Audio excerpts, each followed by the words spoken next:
And we're back at the Father and Families Conference here in Los Angeles. I'm here with a good friend, the Reverend Terry Weston. I'm so sorry. I'm so used to calling him way back in the day TW. T-Dub. T-Dub, that's my boy. Hey everybody, this is a young man that we're going to have a conversation about because he's done some wonderful things. Tell us a little bit about what you're doing, your piece with the Father and Family Conference. My piece for this session is on prison reentry as relates to helping inmates, whether female or male, understand what a second chance really means from a faith-based initiative. Over the years for the Fathers and Family Coalition, I have did healthy marriage issues as relates to the faith-based perspective, making sure that marriage couples understand in a marriage you should always have cooperation, communication, collaboration, commitment, compromise, concern for each other's needs, currency, in Christ. I also do youth material, whether it's for behavior issues in high school or youth that's inside the walls of the justice system. Currently, I'm doing a program with the Illinois Department of Justice Maximum Facility called Youth Needs Inspirational Pride, and that's polite, respect, integrity, discipline, and excellence. Beautiful. So etiquette, Yes. Proper etiquette, that's wonderful. Most needed. Now I know that you and I have talked at length about your affiliation with the Fathers and Family Conference and really how you have been a catalyst, conduit Yes. for the faith-based initiative, particularly spreading it around the country. Yes. Tell us a little bit, particularly for our audience and the fledgling programs who are looking to move forward. Tell us a little bit about that initiative. Well, what happened, it goes back 7 years, starting with the MPCL conference, which does fatherhood. And I was talking to Dr. Johnson, and I had made a comment.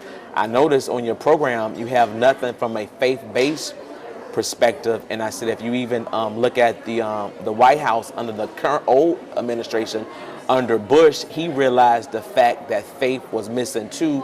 So he initiated the first White House faith-based initiative, and he just had one umbrella.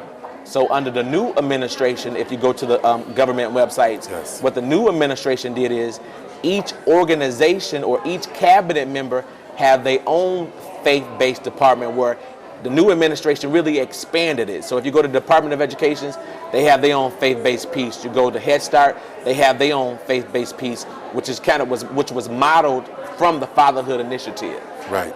Very good. Great information to know.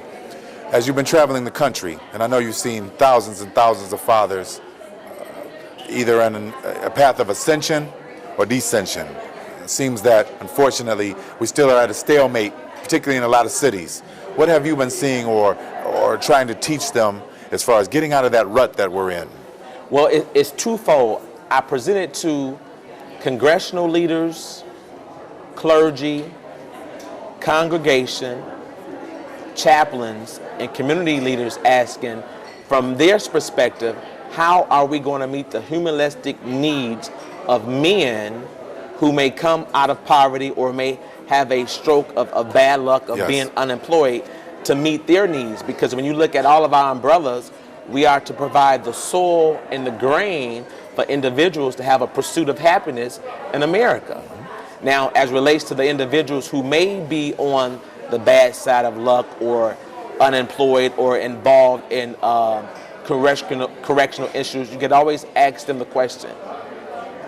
The response is, how do you handle a fault, a failure, and a frustration? Because when you look at most circumstances, even us sometimes, when we encounter a fault, a failure, and frustration, sometimes we respond correctly to it, and sometimes we don't respond Yes. correctly to it. So I try to work with the individuals that it's important that we try to respond correctly when we have a fault, failure, or frustration. Very good. Very interesting. Moving forward, what do we see in the future for the Reverend? I'm so proud of you. I know you're going to do great things. Tell us a little bit about where you're going. You know, 7 people have said when I'm going to run for lieutenant governor in the state of Illinois, but they was jokingly saying it. But I told them, 7 people have said that, but I don't, at this time, I don't see me going into politics, because I'm more concerned about showing people the best in them. Yes. When people don't see the best in them. Yes. And it don't matter whether you're middle class or upper class, because if you pull the data, domestic violence with middle class and executives is on the rise. Look at that. So that means everyone needs some type of stability or encouragement or development to help them deal with issues that arise on the job or inside the house. That's so right. I feel it's my calling and my duty to make sure individuals have the right resources to make it in life. That's wonderful. My friend, we wish you the best of luck. We're going to be keeping an eye on you. That's my home state, Chicago. I'm originally from Chicago before we came to New York many moons ago. So you know about Harold's Chicken? Yeah. Ooh, man, I'll try to go get some right now after I leave Milwaukee. All right. Hey, we wish you the best of luck. Thank you. We'll be watching you. Everybody, T-Dub, when you see him, holler at him. God bless. We'll be right back.